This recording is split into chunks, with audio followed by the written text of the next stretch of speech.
Join the movement. Veteran-approved gear, always ready for action.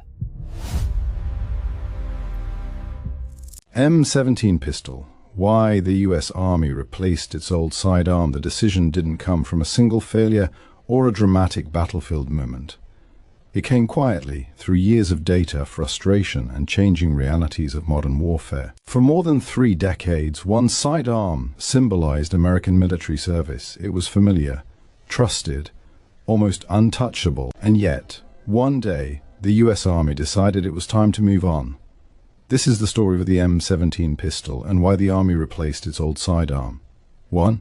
Cinematic hook. In battlefield context, sidearms rarely dominate the battlefield narrative. They don't define front lines or decide large-scale engagements. And yet, when everything else fails, when rifles are empty, equipment is lost, or distance collapses, the pistol becomes the final layer of security. Modern combat is chaotic and compressed. Urban environments, close quarters movement, vehicle operations, and asymmetric threats have reshaped how soldiers experience danger.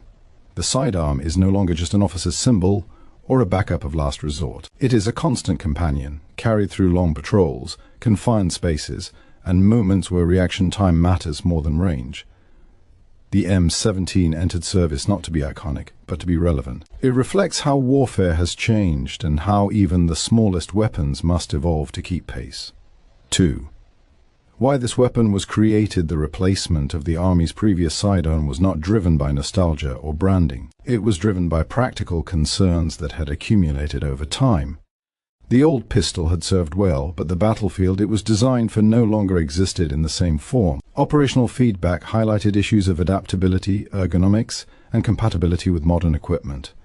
Soldiers came in different sizes, operated in different environments, and carried more gear than ever before. A one-size-fits-all solution was becoming increasingly outdated. Additionally, advances in sidearm design had reached a point where ignoring them no longer made sense. Reliability standards had risen. Modular systems had become the norm. The Army wasn't just looking for a new pistol, it was looking for a future-proof platform that could adapt alongside its soldiers. 3. Design philosophy and engineering. Thinking. The philosophy behind the M17 centers on adaptability over tradition. Instead of forcing soldiers to conform to the weapon was designed to conform to the soldier. This marked a significant shift in thinking. Engineers prioritized modularity, ergonomics, and longevity. The M17 was conceived as a system rather than a static object, one that could evolve without requiring complete replacement. This approach aligned with broader military trends, emphasizing scalability and life cycle efficiency. The result is a sidearm that feels less like a fixed design and more like a framework. It reflects a modern engineering mindset, flexible, user-centric, and prepared for incremental change rather than sudden obsolescence. 4. Firepower, control and practical use, conceptual only from a conceptual standpoint. The M17 is not about increasing lethality, it is about increasing confidence.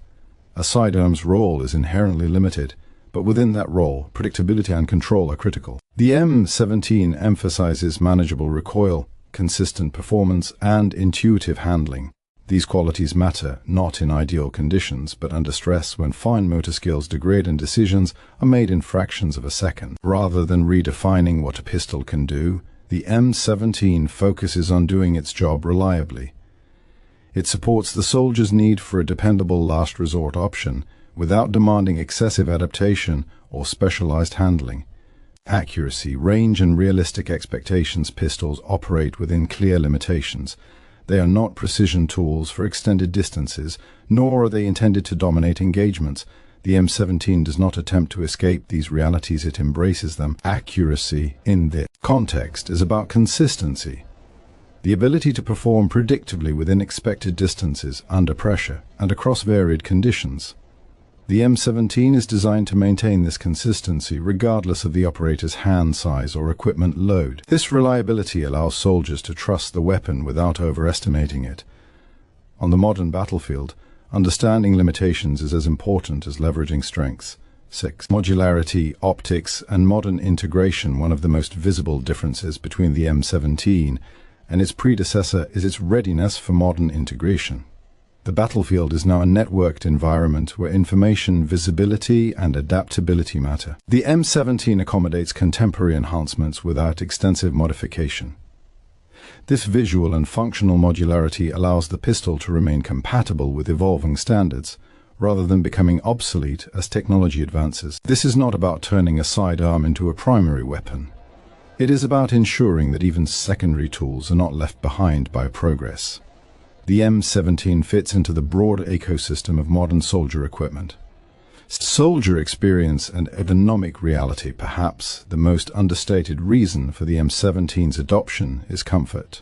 Not comfort in a civilian sense, but operational comfort, the kind that reduces fatigue, distraction, and strain over long periods. Soldiers carry their sidearms constantly.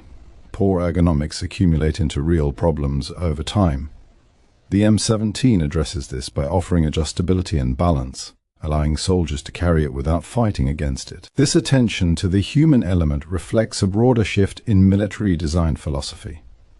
Equipment is no longer designed solely around performance metrics, but around sustained human use in demanding conditions.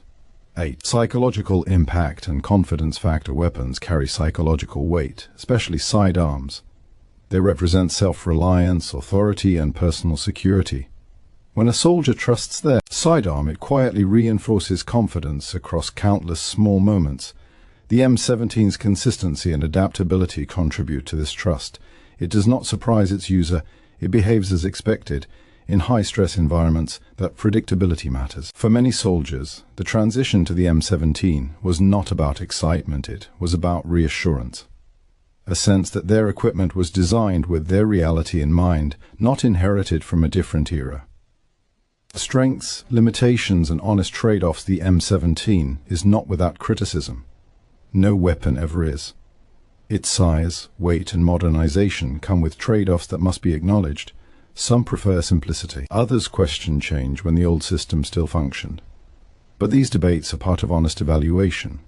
The M17's strengths lie in adaptability, consistency, and long-term relevance. Its limitations remind us that sidearms will always be secondary tools, regardless of advancement. What matters is that the weapon fits its intended role within modern doctrine, and by that measure, the M17 succeeds. Final reflection and legacy: the adoption of the M17 pistol represents more than a change in equipment. It reflects a philosophical shift in how the US Army approaches even its smallest tools. Tradition matters, but relevance matters more. The M17 is not meant to be legendary. It is meant to be dependable, to quietly serve in the background, adapting as soldiers, missions, and technologies evolve. In the end, the Army didn't replace its old sidearm because it failed. It replaced it because the future demanded something different. And in modern warfare, survival often depends not on the weapon you remember, but on the one that fits the world you're fighting in.